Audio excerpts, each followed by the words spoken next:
तो फ्रेंड्स, आज मैं आपसे शेयर करने जा रही हूँ एक ऐसी मिठाई जिसे हम बनाएंगे तो बेसन से, लेकिन जो उसका टेस्ट है उसमें बिल्कुल भी बेसन वाला ना आकर काजू कतली का टेस्ट आएगा। बहुत ही टेस्टी बनती है और बहुत ही आसान तरीके से बन जाती है। Hello friends, Radhe Radhe. कैसे हैं आप सब? आई होप आप सभी अच्छे होंगे। डिवाइन किचन माय वर्ल्ड में आपका स्वागत है। तो फ्रेंड्स, वीडियो में एंड तक बने रहिएगा और अगर मेरे चैनल पर नए हैं तो चैनल को सब्सक्राइब कीजिएगा। तो चलिए वीडियो स्टार्ट करते हैं। ये बेसन के पेड़े बनाने के लिए यहाँ मैंने 2 कटोरी चीनी ली है। यहाँ हम इसी कटोरी से सारा मेजरमेंट करेंगे। 2 कटोरी चीनी थोड़ा थोड़ा मैंने खाली लिया है और इसमें मैं उसी कटोरी से पानी डालूंगी। पानी मैंने यहाँ हाफ कटोरी डाला है।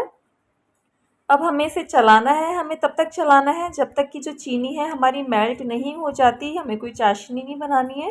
चीनी जो है वो बहुत ही अच्छी तरह से मेल्ट हो जानी चाहिए। ये देखिए, चीनी मेल्ट हो गई है, बबल्स आने लगे हैं। अब हम गैस ऑफ कर देंगे। अब यहाँ जिस कटोरी से मैंने चीनी लिया था उसी कटोरी से मैंने 2.5 कटोरी के करीब बेसन लिया है। ये थोड़ा सा महीन वाला जो बेसन था।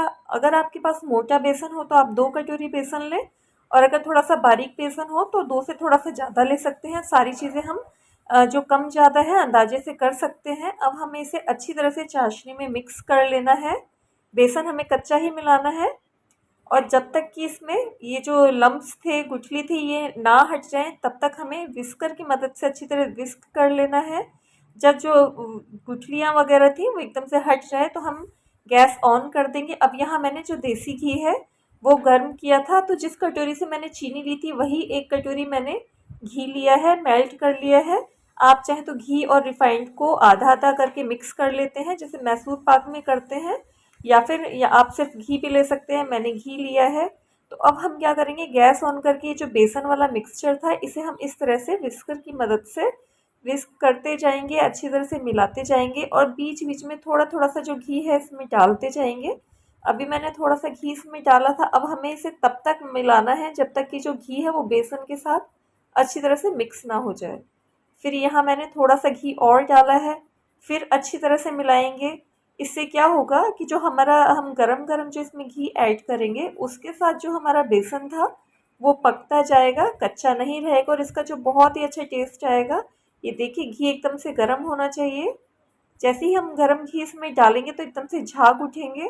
फिर हमें इसे अच्छी तरह से मिक्स कर लेना है। जो बेसन और जो चाशनी है वो ये जो हम गर्म घी डालेंगे उसके साथ साथ मिक्स होती चली जाएगी, सिकती चली जाएगी, यानी कि जो हमारा बेसन है वो भुनता चला जाएगा। ये देखिए, घी दिखाई देना बिल्कुल बंद हो गया है। हमें घी तब तक नहीं मिलाना है जब तक कि जो घी है वो बेसन के साथ अच्छी तरह से मिक्स ना हो जाए और दिखाई देना बंद ना हो जाए। ये देखिए, जो घी है अच्छी तरह से मिक्स हो गया। अब यही प्रोसेस हमें तब तक दोहरानी है जब तक कि जो बेसन वाला हमारा जो मिक्सचर था ये एकदम से फ्लफ़ी ना हो जाए। और इसका कलर भी देखिए, जैसे जैसे हम इसमें घी ऐड करते जाएंगे जो इसका कलर है वो भी लाइट होता चला जाएगा। ये देखिए, जो घी था बिल्कुल एकदम से दिखना बंद हो जाता है। उसके बाद हमें दोबारा से घी डालना है और ये जो घी हमने जो फ्लेम जो है इसकी स्लो रखनी है, मतलब कि घी जो है वो बिल्कुल गर्म होना चाहिए डालते वक्त। ये देखिए, अच्छी तरह से मिक्स कर लेंगे इस तरह से। अब इसमें बिल्कुल भी घी जो है वो ऊपर दिखाई नहीं दे रहा है, तो हम इस तरह से मिक्स करते चले जाएंगे। और फ्रेंड्स, ये जो हम इसमें घी ऊपर से डालकर जो इस तरह से इसे पकाते हैं, इससे जो हमारी ये जो पेड़े हैं बेसन के, इसका इतना अच्छा टेस्ट आता है, बहुत ही अच्छा। आप इसे ये जो त्योहार के सीज़न आते हैं इसमें बना सकते हैं। रक्षाबंधन पर आप इसे बना सकते हैं, अपने भाइयों को खिलाइए। अगर आप उन्हें नहीं बताओगे कि इसे आपने बेसन से बनाया है तो वो कभी भी नहीं बता पाएंगे। आप किसी को भी बना के खिलाइए, इसका जो टेस्ट है बिल्कुल काजू कतली जैसा आता है। ये देखिए, जो घी है मिक्स हो गया है। बस हमें यही जो प्रोसेस है कंटिन्यू दोहराती जानी है। जितना भी जो हमें 1 कटोरी के करीब घी जो मैंने लिया था ये सारा घी मैं इसमें डाल दूंगी। अच्छी तरह से मिक्स करते चले जाएंगे। अब जितना भी जो घी बचा था थोड़ा सा मैंने इसे भी डाल दिया है और इसे अच्छी तरह से पका लिया है। और इसके अब हम कैसे पता करेंगे कि जो हमारा बेसन है वो अच्छी तरह से पक चुका है।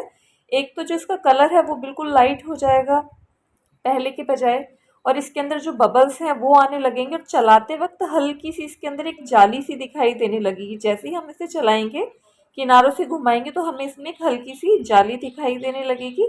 तो समझ लीजिए जो बेसन है हमारा ये अच्छी तरह से पक चुका है। अब यहाँ मैंने जो एक कटोरी से थोड़ा सा ज़्यादा जो डेसिकेटेड कोकोनट है ये डाला है, ये बहुत ज़रूरी है इसमें डालना। अच्छी तरह से मिक्स कर लेंगे जब तक कि जो कोकोनट है ये बेसन के साथ अच्छी तरह से मिक्स ना हो जाए।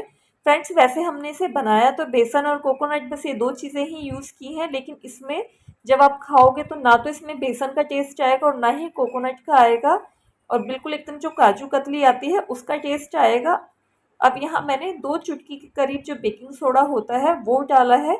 इससे जो हमारे पेड़े हैं वो कई दिनों तक सॉफ्ट बने रहेंगे, टाइट नहीं होंगे और एकदम से फ्लफ़ी सा इसका टेक्सचर हो जाएगा। जैसे ही हमने ये जो सोडा डाला है ये एकदम से बिल्कुल हल्का हो गया है टेक्सचर जो है, फिर हम गैस ऑफ़ कर देंगे। अब इसका पकने का यही निशानी है कि जो बेसन हमारा अच्छी तरह से पक चुका है। जब हम इसे चलाते हैं तो ये किनारों से जालियाँ दिखाई देने लगती है। गैस ऑफ़ कर लेंगे। ऑफ़ करने के बाद भी हमें इसे थोड़ी सी देर तक चलाते रहना है, और ये पेड़े बनने लायक है या नहीं, तो ये देखने के लिए हम इस तरह से गोली बनाएंगे। अगर ये हमारे हाथों पे नहीं चिपकती है और अच्छी तरह से इसकी गोली बन जाती है तो समझ लीजिए हमारे जो पेड़े बनने के लिए जो बैटर था ये बिल्कुल तैयार है। अब गर्म ही मैंने इसे पॉलीथीन जो साड़ी वाली होती है उसके ऊपर घी लगाकर इसे निकाल लिया था। हल्का गर्म होना चाहिए। इसे हम अच्छी तरह से एक डो जैसे फॉर्म में ला देंगे मसलते हुए हाथों से, और मतलब इसे हल्का गर्म ही लेना है, लेकिन हाथ ना जले इतना गर्म नहीं होना चाहिए। देखिए, आप चाहें तो इसको बर्फ़ी भी काट सकते हैं पीसेस में, लेकिन पेड़े जो हैं वो बनाना बहुत ही आसान होता है और देखने में भी बहुत सुंदर लगते हैं। अब यहाँ मैंने एक प्लेट को घी से ग्रीस कर लिया है, हाथों को ग्रीस कर लेंगे। उसके बाद में हमें थोड़ा थोड़ा सा इसका जो पोर्शन है वो लेना है और हम इसे पेड़े की शेप में देते जाएंगे। आप चाहें तो इसको जैसे काजू कतली हम जो बनाते हैं उसकी फॉर्म में भी, उसकी शेप में भी कट कर सकते हैं, लेकिन यहाँ ये जो शेप है पेड़ों वाली ये बहुत ही अच्छी लगती है। तो इस तरह से छोटा छोटा पोर्शन लेके इसका हम गोला बनाएंगे और इस तरह से बीच में से दबा देंगे और बिल्कुल एकदम पेड़े बना लेंगे इसके। फ्रेंड्स, ये बहुत ही टेस्टी लगते हैं। आप जैसे रक्षाबंधन आने वाला है या फिर दिवाली आती है हो, इस पर इसे बनाइए, सबको बहुत ही पसंद आएगी। देखिए, हमारे जो पेड़े हैं वो बनकर रेडी हैं। अब टाइम है इन्हें गार्निश करने का। आप इन्हें ड्राई फ्रूट्स के साथ भी गार्निश कर सकते हैं या फिर चांदी का वर्क भी लगा सकते हैं, उससे भी ये बहुत ही सुंदर दिखाई देते हैं। यहाँ मैं जो बादाम की जो कतरन होती है वो इसमें लगा रही हूँ और थोड़ा सा मैं इसमें पिस्ता लगाऊंगी।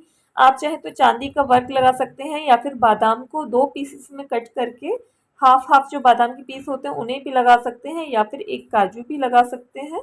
जैसा आपको पसंद हो आप उसके हिसाब से इसे गार्निश कीजिए। और ड्राई फ्रूट्स वगैरह डालने के बाद अब ये थोड़े से हल्के गर्म है तो मैं फिंगर की मदद से इस तरह से इन्हें दबा दूंगी हल्के से, जिससे कि ये जो पेड़े हैं उनके अंदर अच्छी तरह से सेट हो जाए। अगर सूखने के बाद आप लगाओगे तो ये इधर उधर बिखरेंगे, लेकिन इस तरह से आप गर्म पे ही इसे लगा दोगे तो बिल्कुल नहीं बिखरेंगे और इसके साथ में अच्छी तरह से अटैच हो जाएंगे।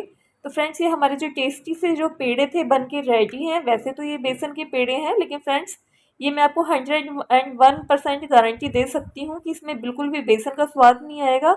आप जिसे भी खिलाओगे आप उनसे पूछिएगा, वो सिर्फ यही बताएंगे कि इसे काजू से बनाया गया है, बिल्कुल काजू कतली वाला टेस्ट आता है। तो फ्रेंड्स, आप इसे ज़रूर ट्राई कीजिएगा और अगर आपको आज की मेरी रेसिपी पसंद आई हो तो इसे लाइक कीजिएगा, फ्रेंड्स और फैमिली के साथ में शेयर कीजिएगा और मेरे चैनल को सब्सक्राइब कीजिएगा।